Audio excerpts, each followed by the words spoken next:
Successful Minds with Patricia Baronowski-Schneider, the show that takes you around the world to share interviews with some of the most successful and relevant people on the planet. Hear their stories and get the most important business lessons they have learned on their road to success and get exclusive advice on how to implement their success into your life and business. Successful Minds with Patricia Baronowski-Schneider is brought to you by the Strategic Advisor Board and your host, Patricia Baronowski-Schneider. Hello and welcome back to Successful Minds. I'm your host, Patty Baronowski-Schneider. Today I'm joined by Kale Sudhoff, a 19-year-old accomplished author and illustrator renowned for his children's books. So welcome, Kale. Tell us a little bit about yourself. Thank you very much for having me. My pleasure.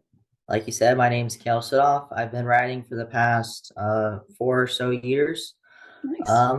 It's really a new skill of mine that I never really tried before. I'm just really thankful that this skill has come into my life. I couldn't imagine my life without it anymore. And I try to use these skills to bring attention to people that are sometimes overlooked and bring hope to people who sometimes don't have it. That's nice. I mean, and it is, not everybody can write. You know, I'm kind of similar where I talk as if I'm writing, I don't do the politically correct way to write everything because I just write like I'm talking. But it is nice when you can relate to situations and circumstances so people don't feel alone. It's like you're speaking directly to them. So I think that's awesome. Thank you. Sure. Now, your work emphasizes the importance of self-belief in children. So can you share a personal story or moment that inspired you to focus on this theme of your books? Well, when I was younger, I was born with a stutter. This made life at school really hard for me. I got picked on quite a bit, and as a result, I didn't really believe in myself all too much when it came to books and things like that. So I just think this is a really great thing to start with kids when they're young, is to give them a sense of confidence, a sense that they know what they're capable of, and nobody else can tell them that they can't do something based on their circumstances or who they are. Nothing can hold them back. And yeah, it's just really something that I want to bring light to my readers and just show them that they can do anything. That's awesome. And it is true. It's like you have to start when they're young because sometimes the damage, like I grew up in Catholic school, which I don't know if you're familiar with that, but they were just on you for everything. You had to be perfect at everything, blah, blah, blah. So you're made to feel like a failure so early on that it's hard to undo that. It takes a lot. So explaining to the kids that nobody's perfect, because that's another thing with social media and everything, TV. Everybody has this idea of perfection and it doesn't exist. What you see in a magazine and on TV isn't their everyday life. So helping people realize that we're all different. We all have issues. So, you had a stutter. A lot of people, I had braces before you. I mean, we all have issues and it's like none of us are perfect. And it's helpful for people to realize that, and look at you now, no stutter. It's like, just hang in there. You can overcome stuff. That's awesome. Thanks. Now, emotional intelligence, it's a crucial part of your narratives. So why do you believe it's important for children, especially those with disabilities, to develop emotional intelligence from a young age? Well, my third book really explains this. It's called Stuart H. Quills and His Explosive Emotions. It is about a porcupine who, when he gets really nervous or scared, his quills can shoot all over the place. And that really makes it tough for Stuart to make friends in his situation. And it takes until the end of the book for him to realize that the only thing that was standing in the way of him making new friends was himself. And Stuart just really had to learn how to control his emotions, learn what his emotions were. And that's really what turned everything around for him. So yeah, just in everyday life, you need to be able to just understand your emotions so you don't explode on other people. And that's a great quality to teach kids at a young age too. That's amazing. And I know a lot of adults that could use that book. Now, diversity and inclusivity play significant roles in your storytelling. So how do you approach writing about these themes to ensure that your young readers see themselves represented? Well, What I usually do is I have an idea of what I want to write about first. I write a lot of mission books, which is where I target a specific group of people who are sometimes overlooked and try to bring attention to them. My second book, which is titled Danny and Kevin Conquer Camping, was targeted at limb loss and limb difference. And I just sort of get an idea of sort of what I want my story to be around. Then I can develop my characters and things like that. Kevin, who is in my story, is a pig who ends up losing his leg, unfortunately. And that whole story is really about his friend Danny trying to cheer him up and show him that although he did lose something near and dear to him, he still has so much in the world and so much um, that he didn't lose. He still has his best friend who's not going anywhere. Right. So I just really wanted to bring that idea home, that even if you're different, you still can have so much in this life. And yeah, just because you are born different doesn't mean that um, life's great joys are going to pass you by. Yeah, these are all amazing. I mean, and it is true though, because again, what social media and what the world is showing you is if you have any flaw, you're not perfect, and that couldn't be further from the truth. Because even the people that appear perfect are far from it. Now, I guess you kind of talked a little bit about the creative process. So, how do you come up with the characters and stories that resonate so strongly with children today?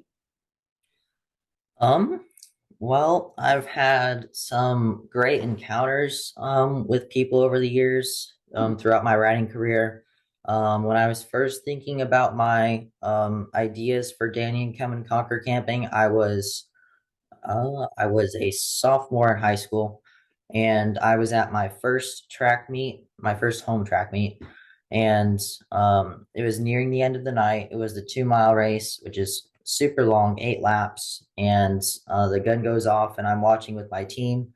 And as the runners come around to where we can see them, the whole crowd that I'm standing in just burst out in laughter because there was a young man out there who had facial deformity and who wasn't running different than anybody else. It was simply because of this factor that these people were just screaming hateful comments at him for no reason. Mm-hmm. And I was just very distraught in the situation. And as he came around, well, as he came back around for a second lap, he looked into that crowd that was still screaming at him, still just scorning him for just wanting to live a life just like anybody else. Right. He looked into that crowd and he smiled. And that I was even taken aback at that point. Right. The crowd just sort of stopped for a second and then went back at it. And then each lap that he would come back around, his smile would get bigger. And he made it very clear that nobody was going to be able to take that joy out of his eyes. And so that spirit is really what embodied my character, Kevin. It's just experiences like this that really drive home the personalities and things that make up my characters. I really want to give kids this same spirit that I'm going to do what I know I can do, and you're not going to be able to take that joy away from me. That's awesome. See, sometimes people need someone like you because in the world, no one wants to be that guy who's kind of the outcast. If everybody else is laughing, you could think it's really messed up, but you're going to laugh too because you don't want to be the uncool kid. Sometimes you need that person to take a stand and be like, what are you doing? You know, what's wrong? You know, and you're doing that through your books. I think that's amazing. Thank you. Sure. Now, leadership's a theme that surfaces in your work. So how do you simplify such a complex concept for children? And why do you believe it's an essential trait for them to understand? Well, I don't necessarily try to simplify things too much. I don't consider myself a very sophisticated writer. I'm not going to go out and write any like award-winning like adult novels or anything. I don't know like yet, that. but yeah. So my work just really resonates well with children. The concept of leadership and things like that, I think that it's really important to, at a young age, show kids that even if it's just you, you can still take a stand for somebody else. Yeah. And even if everyone else out there is telling you to go left and you know it's wrong, Right. then say, no, I'm going to go right. Yeah. And yeah, just teach kids to stand up for others. And I think that's going to make the world a lot better of a place. Yeah, I mean, it's a shame too many, not many other people are telling kids that it's okay to be different. You know, it's okay to just not go with the crowd or do what you feel is right, because peer pressure is a huge thing. And it, you know, thank God I'm not in that era anymore, but it's not getting any better, you know, Yeah. but yeah. Now, you kind of talked to this a little bit about the book. You know, it empowers children with disabilities. So, can you discuss a particular book or character that exemplifies this mission? And what feedback have you received from readers and their families about it? Yep, I'll bring it back to my story, Danny and Kevin Conquer Camping again. Um, yeah, I've received a lot of really great feedback about this book. This is honestly my favorite book that I've written so far. I mean, there are some questionable comments. Back when I was in high school, people would always ask me, why did he lose his leg? Why can't it just be a really happy story? And to that, I would simply just respond, sometimes life's not all happy and just Life flowers and happens. roses. Yeah. Bad things can happen. And in my book, I describe that sometimes bad things do happen, but it's how we respond to them that shows us who we truly are. Right. And yeah, people might think it's a little unorthodox how I bring my point home in that book, but I just really think it's good to just emulate this and yeah, show kids with disabilities that someone is willing to represent them and that they're not alone in this. It's awesome. And, you know, one thing, if you haven't learned it yet, you can't please everyone. You can have the perfect thing in every which way, shape, or form, and there's going to be someone who's going to complain about it. So you just do what you think is right, like you said, and you'll be fine. Now, in your journey as a young author, what challenges have you faced, especially considering your commitment to tackling profound themes like the inclusivity and self-belief? Well, every once in a while I'll get what we call writer's block, where I just can't really think of any more ideas. And when that happens, I always write on my phone, either on the Notes app or on Google Docs. So I'll just get whatever I can down, like whatever ideas I have down that I can, and then just leave it go. And then I'll go about my day or my week, and just ideas just sort of come to me. I'm not really thinking about my story that much. The ideas just sort of show up on their own, and I'll be able to take out my phone, just jot it down, and then I'll be able to come back to it later. But Yeah. that's a really good way to solve that problem for me. Um, yeah, it is pretty difficult to write about inclusivity and things like that. Just because like there's not a whole lot of works out there to derive off of. Right. Books that I read when I was younger didn't really discuss this all too much. Right. So sort of flying blind, if you will, Yeah. just sort of letting the ideas sort of write themselves down, I guess. Yeah, I mean, it is true, taking a step back, because if you sit there and like I see like in movies and stuff, people who write books and they're at the, you know, the corner bodega and they're just sitting there and they're all day long, they're trying with the typewriter in front of them and they're like, it's a blank page. Walk away, come back. And sometimes too, even seeing movies and things like that or reading articles, you kind of can put yourself in someone's shoes. If you see them suffering with something, it's like, you know, I didn't even think about that. That's something that maybe now could be another topic. You know, it might not be something that you could relate to, but you see it in someone else, and you know, obviously you're helping people in that aspect. So, yeah, I think that's awesome. Thanks. Mhm. Now, I believe children's literature can be a tool for change, particularly in promoting empathy among children without disabilities towards their peers who have disabilities. Like basically, you know, how do you think it's going to help the so-called normal people to realize that it's not all about you. This is a whole big group we're in, and you have to, you know, be a little more respectful and understand where they're coming from. Yeah. Okay. So this is a really big belief of mine. This is what really drives my writing, if you will. It's if kids see disabilities or really anything in movies or in books, then I feel that they're going to be a lot more likely to treat this as normal when they encounter it in real life. So I really think that it's important that kids get to see this early on so that when they do encounter it in real life, they're going to be like, that's a person just like me, Right. and not point or laugh or do anything of that sort. They're going to know that that's a person just like me. They might have different struggles than I do, but Right. that's a person. Right. Yeah, I think that's amazing. And it is true. I mean, Christopher Reeves, prime example, big movie star, the whole bit, accident on a horse and the man's paralyzed. It's like, things can happen and it doesn't make him any less of a man, doesn't make him any less of a person, but so a kid who never heard of this or doesn't understand it, they would be like, oh my God, what's going on? But teaching them at a young age, now they can start to understand a little better. Okay, now looking towards the future, are there new themes or stories you're excited to explore in your upcoming works?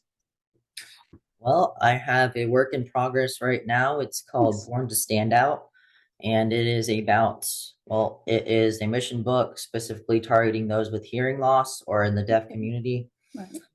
It is about an elephant named Evelyn. She likes to draw much like I do, Mhm. and she really has a hard time putting herself out there to try and make friends because of her disability. And it takes some really encouraging words from her mom to realize that she doesn't have to change for anybody, and yeah, she should be proud of who she is. And despite having these troubles, she can embrace it because she doesn't need to fit in. She was born to stand out. Amen. I love how you write. I think this is awesome. Thank And this you. is exactly what kids need to hear. Yeah. So now tell us, what messages do you hope children take away from your books? And what advice would you give to young aspiring authors who wish to make a positive impact through their writing? Well, above all else, if you're going to get anything out of my books, I'd say no matter who you are fearfully and wonderfully made by God. And we all have different challenges in life. We shouldn't let those get in the way of trying to accomplish what we set out to do in life. And he has a plan and a purpose for everybody, and nothing's going to stand in the way of that.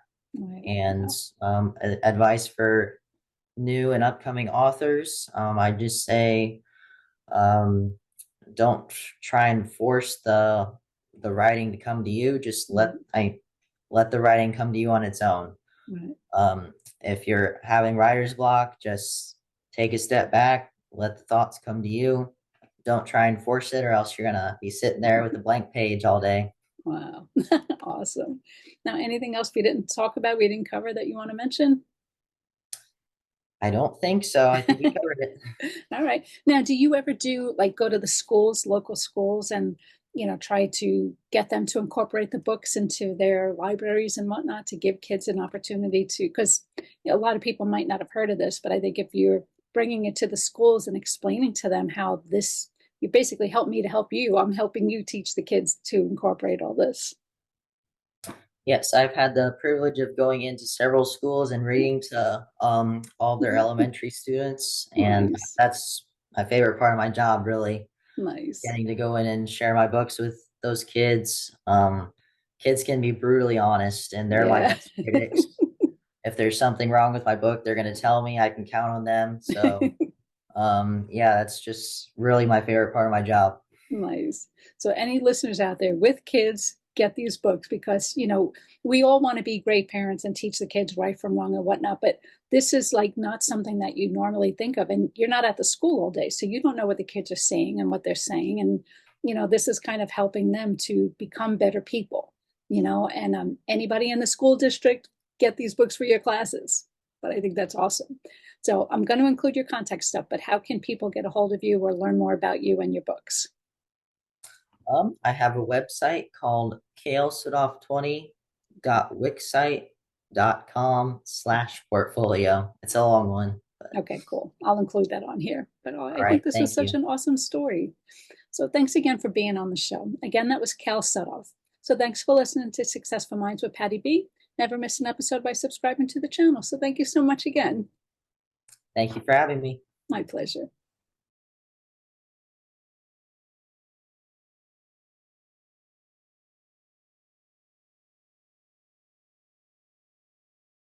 Thank you for listening to Successful Minds with your host, Patricia Baronowski-Schneider. Please leave your feedback and visit strategicadvisorboard.com to get the latest and greatest business advisement on the planet. Follow us on social media for updates, and we'll see you on the next episode.